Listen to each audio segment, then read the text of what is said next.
So those are the principles of naturalism. What should be emphasized here is that naturalism focuses on the matter and also the physical things.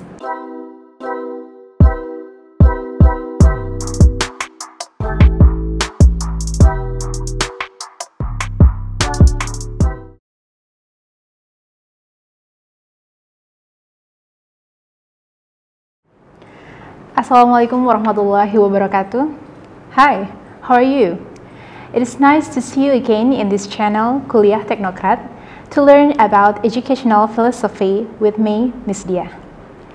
So today we are going to discuss about one of the topics in educational philosophy, which is about naturalism and education. Before we start to the main discussions, I think it is better for you to know first about our objectives of today's session. So there are several objectives of today's meeting. The first is the students are able to describe the definitions of naturalism theory, and then the next, students are able to mention the principles of naturalism and naturalism in education, and then the next, students are able to mention the aims of education in naturalisms, and the last, students are able to explain the implications of naturalism in school education. Now, let's move on to the first part, the concepts of naturalism.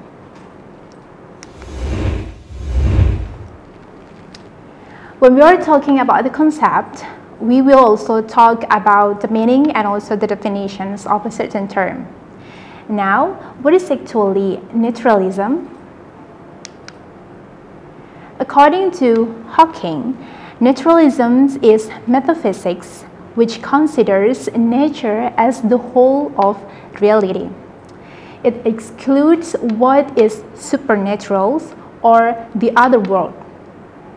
This philosophy believes that everything comes from nature and returns to nature.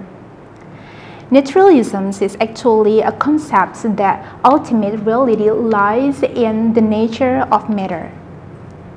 The whole universe is governed by laws of nature and they are changeable. Naturalism is a philosophy which considers nature as everything. There is nothing beyond it. It denies the existence of any spirits. So it denies the existence of any spirits. It doesn't believe in sentimentalisms, spiritualisms, and supernaturalisms. Therefore, naturalism does not believe in the existence of God, because it only gives the importance to the matter and the physical world. So people should investigate the truth of nature by scientific method with all their capacities and resourcefulness. So that's the definitions and the concepts of naturalism. So once again, naturalism is actually a concept that the ultimate reality lies in the nature of the matter. After we know the definitions of naturalisms, we also need to know about the characteristics and also the principles of naturalism itself. Here, there are several principles of naturalism that make this theory different with other theories. So, what are the principles of naturalism? Let's check them out. The first principle of naturalism is it stresses on physical environment. And then the second, naturalism believes that universe is a huge machine. Man or human is also a part of this machine. Reality can be truly analyzed by natural science. And then the present is the real life. Man should try to make the life happy and comfortable. The next principle of naturalism, if we relate it to education, is that education must be in accordance with the nature of the child. Man is in the higher creature or animal according to his nature. So, the essence of his life is animal instinct, not spiritually. It is about the instinct. The next principles of naturalism is that the changes and the life of man and his physical conditions are due to scientific discoveries and inventions of machines and mechanical devices, which promote all sorts of comforts. Therefore, knowledge of physical inventions and discoveries is very essential. The true explanation of reality can only be done in terms of physical sciences. The next principles of naturalism is the ultimate reality is of matter. So God, soul, mind, the heaven and the hell, freedom of will, and then moral values, prayers, and superhuman wonders are all illusions. Thoughts depend on physical circumstances. They are activated only when some external stimuli affect the body organ of an individual. So those are the principles of naturalism. What should be emphasized here is that naturalism focuses on the matter and also the physical things. Once again, the matter and also the physical things.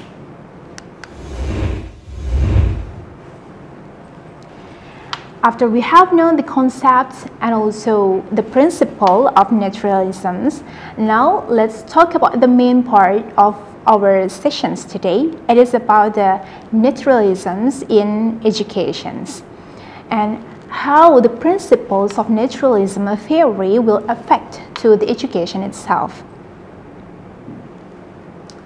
Well, so naturalism as a philosophy of education was developed in the 18th century.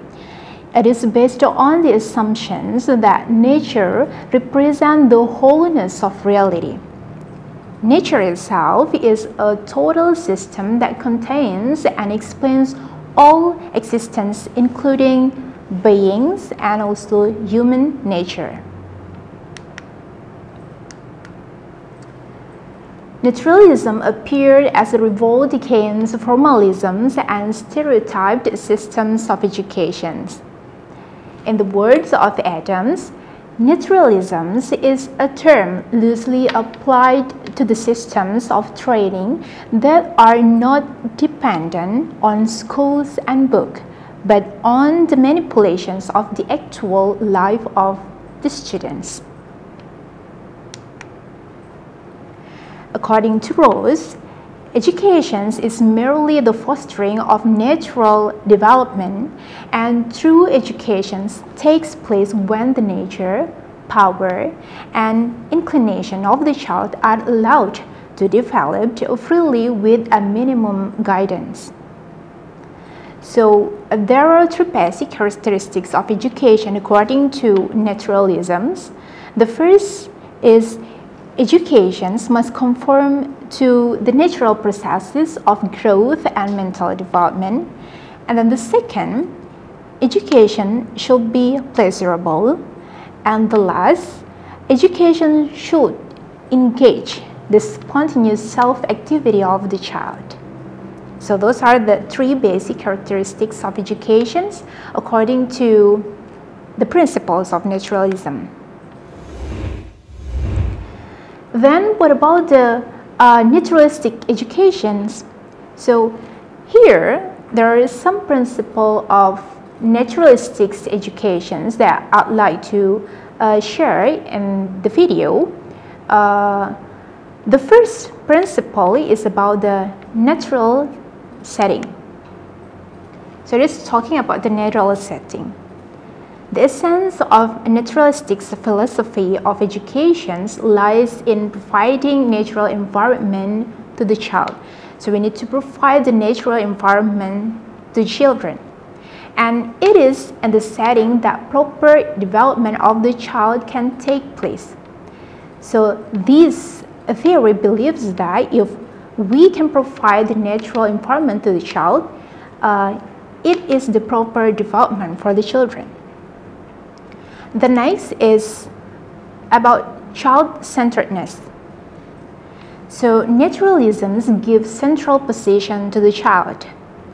Accordingly, the teacher should understand the child's psychology and guide the students according to his needs and attitudes. Children should be treated as children, not as miniature adults.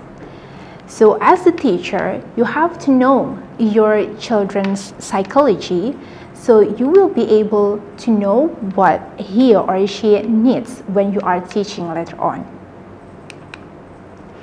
The next principle is that about the maximum freedom to the child. Freedom is the watchword of naturalistic education.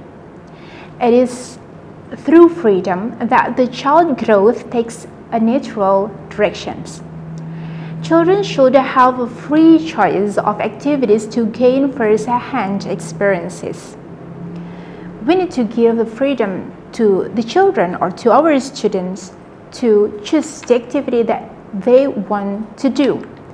But as a teacher, we need to guide them once again. And then the next principle is happiness and healthy mood. So happiness and healthy mood go hand in hand. Happy childhood is an essential factor in healthy growth. Naturalism believes that education should generate happiness and healthy mood for the growing child. So when you are becoming a teacher, you need to be able to make the environment of your teaching full of happiness so it can support the childhood of your students. The fifth principle of naturalistic education is called sense. Senses are the gateways of knowledge. For effective learning, adequate sensory experiences should be provided to the child.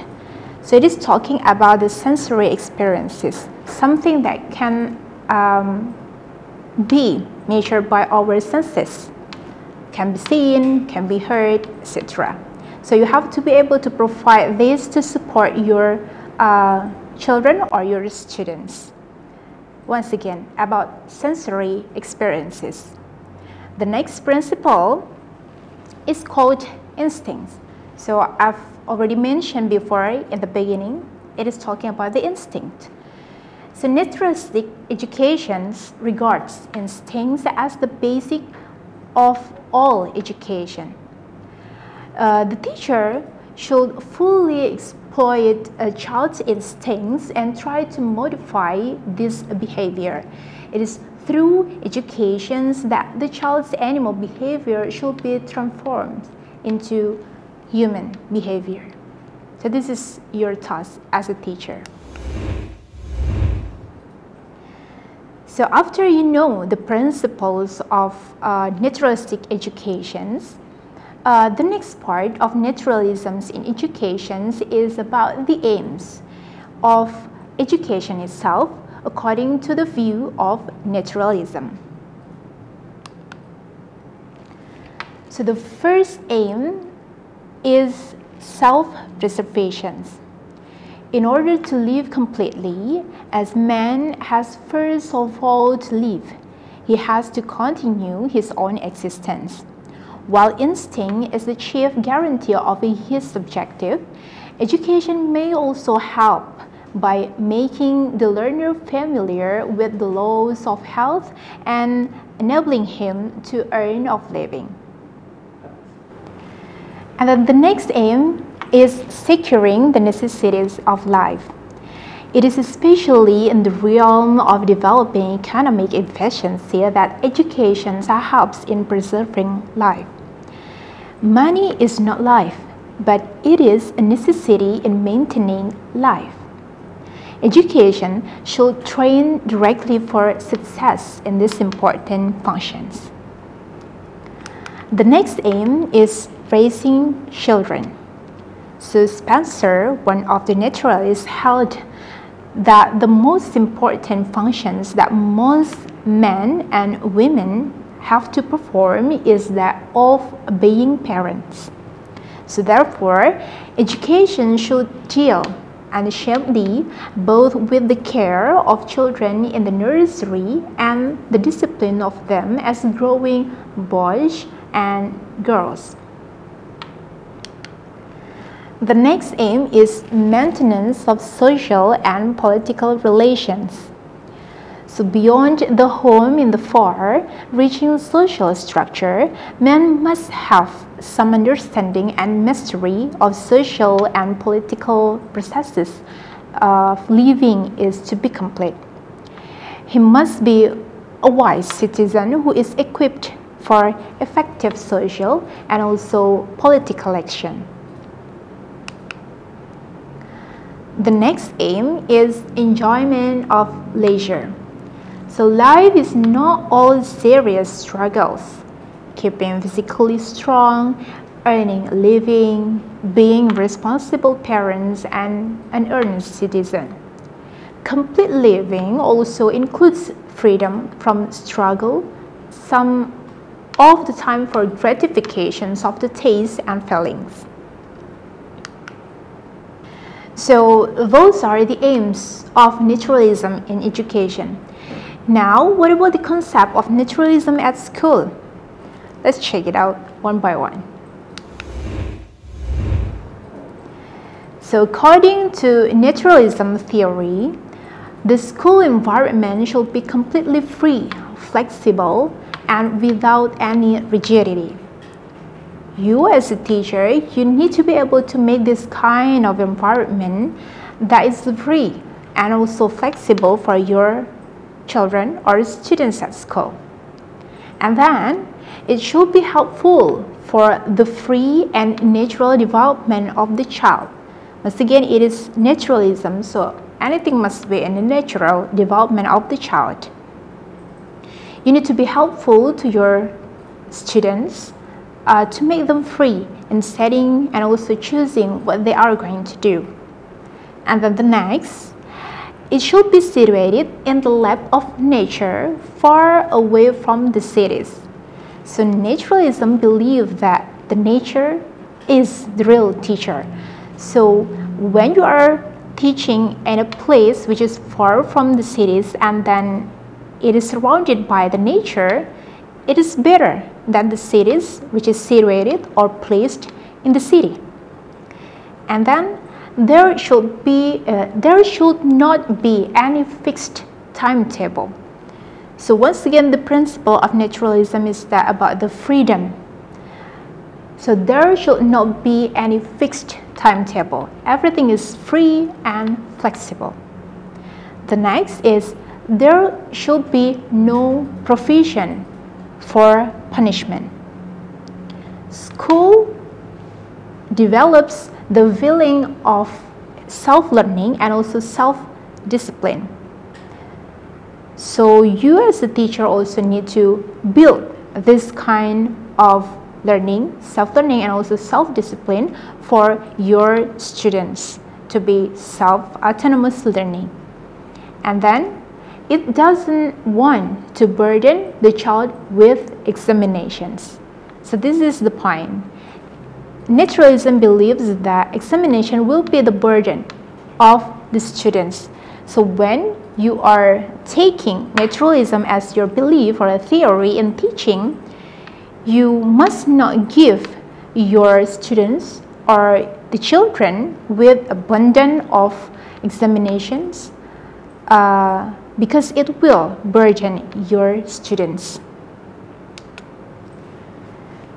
So those are the characteristics of school according to the theory of naturalisms. Now we come to the conclusions of today's sessions. So naturalism is naturocentric, According to this philosophy, only the material universe or nature alone is real. So only a material and also the nature is real. All things have originated from the matter and all are ultimately to be reduced to that. Matter is the stuff with which the universe has been built up. The contributions of naturalism give significant effects in the progressive modern educational thought and practice. All the modern method of teaching techniques owe their origin to the school of philosophy. Okay, so this is the part for your assignment. So after we have talked about the concept and also the principles and naturalisms in educations, now it is your turn to find out the concept and also the characteristics of teacher and then students and also the method of teachings and curriculum in education according to the theory of naturalisms that we have already discussed before. So this is your turn to find out about that. Well, before I end this meeting, let me give you the quotation from Jean-Jacques Rousseau, who is one of the most famous naturalists. So he stated that we are born weak, we need strength. Helpless, we need aid. Foolish, we need reason. All that we lack at birth, all that we need when we come to man's estate is the gift of education. Well, so that's all for our meeting today. Thank you so much for joining these sessions. I hope you understand and also get new insights of educational philosophy, especially in naturalism in education. See you on the next one. Wassalamualaikum warahmatullahi wabarakatuh. Goodbye. Terima kasih sudah menyaksikan video pembelajaran ini. Jangan lupa like, komen dan subscribe, serta nyalakan tanda loncengnya agar kalian tidak ketinggalan informasi update lainnya.